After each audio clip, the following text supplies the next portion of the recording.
오늘도 찾아주셔서 반갑습니다. 학벌이 여자가 높고 남자가 낮을 때는 신부 쪽에서는 반대가 많은 한국 사회죠. 오늘 주인공들은 이걸 어떻게 풀어가는지 이야기 속으로 한번 들어가 보겠습니다. 이야기가 좋으시다면 구독, 좋아요, 댓글도 부탁드립니다. 서울 중심가 한복판 광장시장의 아침은 언제나 분주했습니다. 떡집 앞에서 김밥을 파는 아주머니의 구수한 목소리와 함께 하루가 시작되죠. 이곳에서 자란 이성우는 35살이 된 지금도 어머니가 운영하는 떡집을 자주 찾습니다. 성우냐, 오늘도 일찍 나왔네. 어머니는 밀가루 묻은 손을 앞치마에 닦으며 아들을 반겼습니다. 성훈의 손은 거칠었지만 눈빛만큼은 맑고 진실했어요. 고등학교를 졸업한 후 그는 여러 일을 전전했습니다. 청소 일부터 시작해서 화물 운반, 건설 현장까지 안 해본 일이 없었죠. 어머니, 저 이제 가봐야겠습니다. 성우는 어머니에게 인사를 드리고 시장을 벗어났어요. 그의 발걸음은 늘 묵묵했습니다. 말수는 적지만 하나하나 책임감 있게 처리하는 성격이었거든요. 사람들은 그를 보며 착하다는 말을 자주 했습니다. 오늘 성훈이 향하는 곳은 강남의 한 부동산 경매장이었어요. 그는 지난 10여 년간 모은 돈으로 부동산 투자를 시작했습니다. 처음엔 작은 상가 하나였는데 이제는 강남 일대에 건물 5채를 보유하고 있었어요. 하지만 그 누구도 이 사실을 알지 못했습니다. 성우는 외제차를 타지도 않고 비싼 옷을 입지도 않았거든요. 여전히 대중교통을 이용하고 검소한 옷차림을 유지했습니다. 그에게 중요한 건 겉모습이 아니라 내실이었어요. 지혜야, 오늘 저녁에 시간 있니? 성우는 휴대폰으로 연인 윤지혜에게 전화를 걸었습니다. 지혜는 대학 교수의 딸로 석사 학위까지 받은 똑똑한 여성이었어요. 밝고 단단한 성격의 그녀는 성훈의 진실함에 마음을 빼앗겼습니다. 응, 있어. 무슨 일이야? 우리 결혼 이야기 좀 해보자. 성훈의 목소리는 조심스러웠지만 확신에 차 있었어요. 지혜는 잠시 침묵했다가 작은 목소리로 대답했습니다. 정말? 응, 정말이야. 둘 사이의 사랑은 진실했습니다. 학벌이나 집안 배경 같은 건 중요하지 않았어요. 서로를 아끼고 이해하는 마음만이 전부였죠. 하지만 세상은 그리 호락호락하지 않았습니다. 일주일 후 강남의 한 고급 레스토랑에서 상견례가 열렸습니다. 성우는 평소보다 정성스럽게 차려입었지만 여전히 소박한 모습이었어요. 반면 윤 교수 부부는 품격 있는 차림새로 나타났습니다. 안녕하세요, 교수님. 성우는 정중하게 인사했습니다. 윤 교수는 60대 중후반의 나이에 걸맞은 위엄을 갖추고 있었어요. 완고하고 권위적인 성격이 얼굴에서부터 드러났습니다. 그래, 성훈 군이구나. 윤 교수의 목소리는 차가웠어요. 이미 사전에 성훈의 학력과 가정 배경을 조사해 놓은 상태였습니다. 대학 교수인 자신의 딸이 고졸 남자와 결혼한다는 게 못마땅했거든요. 어서 앉으세요. 지혜의 어머니가 자리를 권했지만 그 목소리에도 미묘한 거리감이 느껴졌습니다. 부유한 가정주부인 그녀 역시 남편의 의견에 동조하는 편이었어요. 식사가 시작되자 윤 교수가 본격적인 질문을 던졌습니다. 성훈 군 학교는 어디까지 나왔나? 고등학교까지 마쳤습니다. 성훈의 대답은 솔직했어요. 숨길 생각도 부끄러워할 이유도 없다고 생각했습니다. 하지만 윤 교수의 표정은 순간 굳어졌어요. 요즘 세상에 고등학교만 나와서 뭘 할 수 있겠나? 날카로운 질문이었습니다. 지혜는 아버지의 말투에 불편함을 느꼈지만 아직 직접적으로 나서지는 못했어요. 성우는 묵묵히 듣고 있었습니다. 지금은 뭘 하고 있나? 부동산 관련 일을 하고 있습니다. 부동산? 공인중개사라도 되나? 윤 교수의 추궁은 계속됐어요. 성우는 고개를 숙이며 대답했습니다. 아닙니다. 임대사업을 하고 있습니다. 임대사업? 윤 교수는 코웃음을 쳤습니다. 고졸 출신이 할 수 있는 임대사업이라면 기껏해야 작은 원룸 몇 개 정도일 거라고 생각했거든요. 분위기는 점점 무거워졌습니다. 성우는 말없이 참았지만 지혜의 눈가에는 서서히 눈물이 맺히기 시작했어요. 상견례 자리는 더욱 차가워졌습니다. 성훈의 어머니도 함께 자리했는데 그녀의 거친 손과 검소한 옷차림이 윤 교수 부부의 시선을 끌었어요. 어머님께서는 뭘 하고 계시나요? 지혜 어머니의 질문이었습니다. 정중했지만 어딘가 탐탁지 않다는 뉘앙스가 섞여 있었어요. 시장에서 떡 장사를 합니다. 성훈 어머니는 당당하게 대답했어요. 평생 정직하게 살아온 자신의 삶을 부끄러워하지 않았습니다. 하지만 윤 교수 부부의 표정은 더욱 어두워졌죠. 아, 그러시군요. 지혜 어머니의 대답은 형식적이었습니다. 마음속으로는 역시나 하는 생각이 들었어요. 교수 집안의 며느리가 될 사람의 시어머니가 시장 상인이라니 체면이 서지 않는다고 여겼습니다. 윤 교수는 더욱 직설적으로 나왔어요. 성훈군, 솔직히 말하자면 우리 집안과는 맞지 않는 것 같네. 아빠. 지혜가 처음으로 목소리를 높였습니다. 하지만 윤 교수는 멈추지 않았어요. 고조리 교수 딸하고 결혼? 세상이 무너진 건가? 이 말은 성훈과 그의 어머니에게 깊은 상처를 줬습니다. 성훈 어머니의 얼굴이 붉어졌지만 그녀는 참았어요. 아들의 앞길을 위해서였습니다. 사람을 뭘로 보고 그러세요, 아빠? 지혜의 목소리는 떨리고 있었어요. 눈물이 볼을 타고 흘러내렸습니다. 사랑하는 사람이 모욕당하는 걸 보는 게 견딜 수 없었거든요. 지혜야, 네가 아직 어려서 모르는 거야. 결혼은 신중해야 해. 윤 교수는 딸을 달래려 했지만 지혜의 마음은 이미 단단해져 있었습니다. 성훈 오빠는 좋은 사람이에요. 학력이 전부가 아니잖아요. 하지만 윤 교수의 생각은 바뀌지 않았어요. 사회적 체면과 학벌을 중요시하는 그에게 고졸 사위는 받아들일 수 없었습니다. 성훈은 계속 조용히 앉아 있었어요. 화가 나지 않는 건 아니었지만 사랑하는 사람의 가족이기에 참고 있었습니다. 분위기가 최악으로 치달았을 때 윤 교수가 결정적인 선언을 했습니다. 나는 이 결혼을 반대한다. 단호한 목소리였어요. 지혜는 충격을 받아 일어서려 했습니다. 더 이상 이 자리에 있을 수 없다고 생각했거든요. 아빠, 너무하세요. 지혜의 목소리는 분노로 떨렸습니다. 하지만 윤 교수는 흔들리지 않았어요. 너를 위해서 하는 말이야. 나중에 후회하게 될 거다. 그때 성훈이 조용히 움직였습니다. 주머니에서 명함을 꺼내더니 테이블 위에 조심스럽게 올려놓았어요.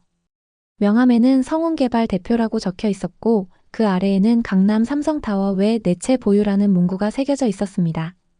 순간 식탁이 조용해졌어요. 윤 교수는 명함을 집어들고 자세히 들여다봤습니다. 믿기지 않는다는 표정이었죠. 이게 정말인가? 성훈은 고개를 끄덕였습니다. 네, 그렇습니다. 지혜도 놀란 표정이었어요. 성훈이 이런 사업을 하고 있다는 걸 전혀 몰랐거든요. 그는 늘 검소하게 살았고 자신의 재산에 대해 자랑하지 않았습니다. 윤 교수는 당황했지만 쉽게 수긍하지 않았어요. 돈이 있다고 해서 모든 게 해결되는 건 아니라고 생각했습니다. 돈이 있다고 해서 다 되는 건 아니야. 그의 목소리에는 여전히 완고함이 남아 있었어요. 하지만 이전만큼 차갑지는 않았습니다. 성훈은 진심으로 말했어요. 교수님, 저는 학력이 부족하다는 걸 잘 알고 있습니다. 하지만 지혜를 정말 사랑합니다. 그의 목소리는 간절했습니다. 윤 교수는 성훈의 눈을 바라보며 무언가를 생각하고 있었어요. 윤 교수는 명함을 내려놓고 성훈을 정면으로 바라봤습니다. 그의 표정은 복잡했어요. 분노와 당황 그리고 약간의 인정이 섞여 있었습니다. 성훈군. 윤 교수의 목소리는 이전보다 차분해졌어요. 요즘 고졸이라는 게 자랑은 아닐세. 돈이 없어도 시간이 없어도 요즘엔 공부할 수 있는 길이 많아. 사이버 대학도 있고 평생교육도 있고. 사람은 늘 배워야 하고 배워야 더 멀리 보게 되지. 성훈은 고개를 숙이며 들었습니다. 윤 교수의 말에는 일리가 있었어요. 경영학을 공부하길 권하네. 자네가 번 돈의 인격과 지식까지 갖추면 나는 더 바랄 게 없지. 잠시 침묵이 흘렀습니다. 윤 교수는 깊은 숨을 들이쉬고 결심한 듯 말했어요. 이 결혼. 허락하겠네. 대신 그 조건 하나는 받아주게. 지혜의 얼굴이 환해졌습니다. 성훈도 안도의 표정을 지었어요. 하지만 그는 겸손함을 잃지 않았습니다. 교수님, 반드시 그렇게 하겠습니다. 성훈의 대답은 진실했어요. 그는 정말로 공부할 마음이 있었습니다. 지혜를 위해서라면 무엇이든 할 준비가 되어 있었거든요. 윤 교수는 성훈의 진심을 느꼈습니다. 처음엔 학력 때문에 반대했지만 성훈의 성실함과 책임감을 인정하게 되었어요. 그래, 그렇게 약속하네. 지혜는 기쁨의 눈물을 흘렸습니다. 성훈도 조용히 미소를 지었어요. 길고 어려운 첫 관문을 통과한 셈이었습니다. 성훈 어머니도 한숨을 돌렸어요. 아들이 좋은 사람을 만나 행복하게 살 수 있을 거라는 확신이 생겼습니다. 비록 과정은 험난했지만 결국 진심이 통했던 거죠. 분위기가 완전히 바뀌자 지혜의 어머니도 마음을 열기 시작했습니다. 그녀는 눈가가 붉어져 말을 잇지 못했어요. 처음엔 편견을 가지고 있었지만 성훈의 진실함을 보며 감동받았습니다. 성훈 씨 정말 미안했어요. 지혜 어머니의 사과는 진심이었어요. 성훈은 고개를 저으며 괜찮다는 뜻을 전했습니다. 성훈 어머니가 조용히 가방에서 무언가를 꺼냈어요. 정성스럽게 포장된 떡이었습니다. 이 떡은 시장 것이라도 진심은 어디든 통하죠. 성훈 어머니의 목소리는 따뜻했습니다. 그녀는 떡을 지혜 어머니에게 건넸어요. 시장에서 평생 장사하며 다져진 그녀의 손은 거칠었지만 그 마음만큼은 순수했습니다. 지혜 어머니는 떡을 받으며 눈물을 흘렸어요. 고마워요, 정말로. 두 어머니는 서로의 손을 맞잡았습니다. 처음엔 어색했지만 점차 따뜻함이 전해졌어요. 자식을 사랑하는 마음은 똑같았거든요. 윤 교수도 표정이 많이 부드러워졌습니다. 성훈을 바라보는 시선의 적대감은 사라졌어요. 대신 사위로 인정하려는 노력이 보였습니다. 성훈 군, 앞으로 잘 부탁하네. 네, 교수님. 열심히 하겠습니다. 성훈의 대답은 간결했지만 의미가 깊었어요. 그는 단순히 결혼 허락을 받은 게 아니라 새로운 가족의 일원으로 받아들여진 거였습니다. 지혜는 행복한 미소를 지었어요. 사랑하는 사람과 가족들이 화해하는 모습을 보며 가슴이 벅찼습니다. 앞으로의 삶이 기대되기 시작했어요. 식사는 처음과는 완전히 다른 분위기로 마무리됐습니다. 서로를 이해하게 된 두 가족은 진정한 만남을 가질 수 있었어요. 여기쯤에서 좋아요 한번 눌러주시고요. 사연 있으시면 댓글로도 달아주시면 이야기로 만들어드리겠습니다. 이야기 계속됩니다. 6개월 후 조촐한 야외 결혼식이 열렸습니다. 화려하지 않았지만 따뜻한 분위기였어요. 성훈은 검정 양복을 깔끔하게 차려입었고 지혜는 소박하지만 아름다운 웨딩드레스를 입었습니다. 놀랍게도 윤 교수가 직접 주례를 맡았어요. 그는 마이크를 들고 하객들을 바라봤습니다. 오늘 이 자리에 모인 여러분께 감사드립니다. 윤 교수의 목소리는 감정이 실려 있었어요. 그는 잠시 성훈을 바라보며 말을 이었습니다. 나는 오늘 내 딸을 진심으로 자랑스러운 사위에게 보냅니다. 하객들이 조용히 귀를 기울였어요. 그는 고졸이지만 배움을 두려워하지 않았고 가진 것을 자랑하지 않았으며 늘 겸손했습니다. 윤 교수의 말에 성훈은 고개를 숙였어요. 지혜는 감동의 눈물을 흘렸습니다. 진정한 교육은 학교에서만 받는 게 아닙니다. 삶 자체가 배움이고 겸손함이 가장 큰 지혜죠. 성훈과 지혜 어머니, 성훈 어머니 모두 눈물을 흘렸어요. 처음엔 대립했던 관계가 이렇게 아름답게 변할 줄 누가 알았겠습니까? 이제 두 사람이 함께 걸어갈 길에 축복이 가득하길 바랍니다. 박수가 터져 나왔습니다. 성훈과 지혜는 서로를 바라보며 미소 지었어요. 어려웠던 시간들이 모두 보람으로 바뀌는 순간이었습니다. 결혼 반지를 끼우는 순간 성훈은 지혜에게 속삭였어요. 고마워, 끝까지 믿어줘서. 나야말로 고마워. 당신이 있어서 행복해. 두 사람의 사랑은 시련을 통해 더욱 단단해졌습니다. 진정한 사랑은 어떤 편견도 이겨낼 수 있다는 걸 보여주는 순간이었어요. 시간이 흘러 성훈은 약속을 지켰습니다. 사이버대학에서 경영학을 전공하며 학사학위를 받았어요. 일과 공부를 병행하는 게 쉽지 않았지만 지혜와 가족들의 응원이 큰 힘이 되었습니다. 졸업식 날 성훈은 학위복을 입고 졸업장을 받았어요. 객석에는 지혜와 양가 부모님이 자리했습니다. 모두 자랑스러운 표정이었죠. 특히 윤 교수는 감격스러운 표정으로 사위의 모습을 바라봤어요. 정말 해냈구나. 윤 교수는 속으로 중얼거렸습니다. 처음엔 학력 때문에 반대했던 자신이 부끄러웠어요. 성훈의 노력하는 모습을 보며 진정한 배움이 무엇인지 깨달았거든요. 졸업식을 마친 후 성훈은 시장에 있는 어머니를 찾아갔어요. 떡집 앞에서 일하고 있던 어머니에게 졸업장을 건넸습니다. 엄마, 이건 엄마 손으로 만든 거예요. 성훈의 말에 어머니는 떡 반죽하던 손을 멈췄어요. 졸업장을 받아들고 한참을 바라봤습니다. 밀가루 묻은 손으로 졸업장을 조심스럽게 어루만졌어요. 우리 아들이 정말 대학생이 됐구나. 어머니의 눈에서 기쁨의 눈물이 흘렀습니다. 평생 시장에서 일하며 아들을 키운 보람을 느끼는 순간이었어요. 손님들도 하나둘 모여들어 축하해줬습니다. 엄마가 낳고 기른 아들이니까 가능했던 거죠. 성훈은 어머니를 꼭 안았어요. 모든 것의 시작은 어머니의 사랑이었습니다. 그로부터 1년 후 지혜가 임신 소식을 전했습니다. 성훈은 기쁨에 겨워 지혜를 조심스럽게 안았어요. 정말이야? 응, 정말이야. 우리 아기가 생겼어. 두 사람은 행복한 눈물을 흘렸습니다. 양가 부모님들도 손주 소식에 무척 기뻐했어요. 특히 윤 교수는 벌써부터 손주 교육에 대한 계획을 세우고 있었습니다. 아이는 어릴 때부터 교육이 중요해. 태교부터 신경 써야 한다고. 윤 교수의 말에 성훈과 지혜는 웃음을 터뜨렸어요. 하지만 그의 관심이 고마웠습니다. 10달 후 건강한 아들이 태어났습니다. 재원이라는 이름을 지어줬어요. 재상제의 원할 원, 재능이 뛰어나고 원하는 바를 이루라는 뜻이었습니다. 윤 교수 부부는 손주가 태어나자 완전히 달라졌어요. 매일같이 찾아와서는 아기를 돌봐줬습니다. 우리 재원이 할아버지가 왔다. 윤 교수는 손주 앞에서는 완전히 다른 사람이 되었어요. 평소에 완고함은 온데간데 없고 자상한 할아버지가 되었습니다. 재원이가 돌이 지날 즈음 윤 교수는 본격적으로 교육에 나섰어요. 공부는 아기 때부터 해야 한다니까. 재원아, 할아버지가 한글을 가르쳐 줄게. 윤 교수는 큰 한글 카드를 준비했습니다. 가나다라가 크게 적힌 카드를 재원이에게 보여주며 정성스럽게 발음했어요. 가. 따라해봐, 재원아. 아직 말도 제대로 못하는 재원이는 옹알거리기만 했지만 윤 교수는 포기하지 않았습니다. 아가야, 이게 가야. 가방에 가, 가족에 가.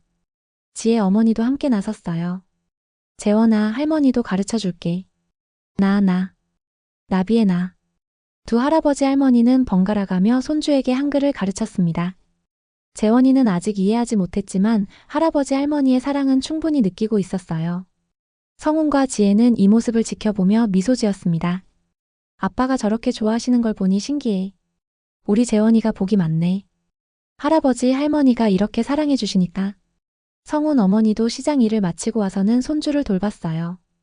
재원아, 할머니가 맛있는 것 많이 해줄게. 떡도 만들어주고. 새할머니, 할아버지의 사랑을 받으며 재원이는 건강하게 자랐습니다. 어느 날 윤 교수가 재원이를 무릎에 앉히고 한글책을 읽어주고 있었어요. 옛날에 한 할아버지가 살았단다. 재원이는 눈을 반짝이며 할아버지의 목소리를 들었습니다.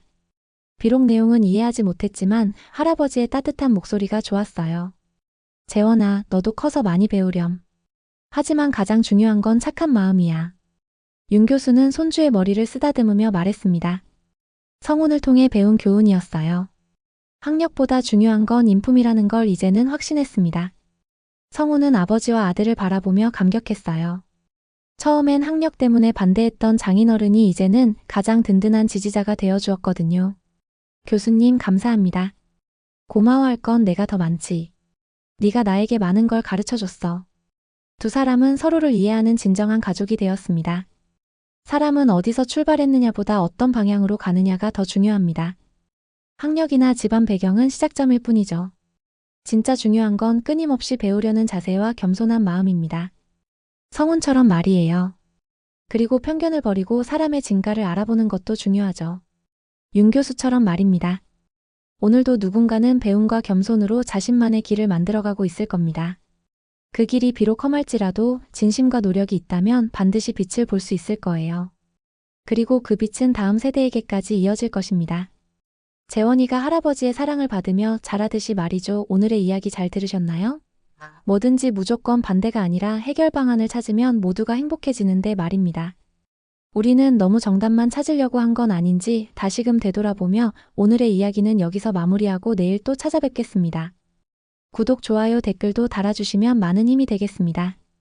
지금까지 늘 감동의 다연이었습니다. 늘 건강하세요.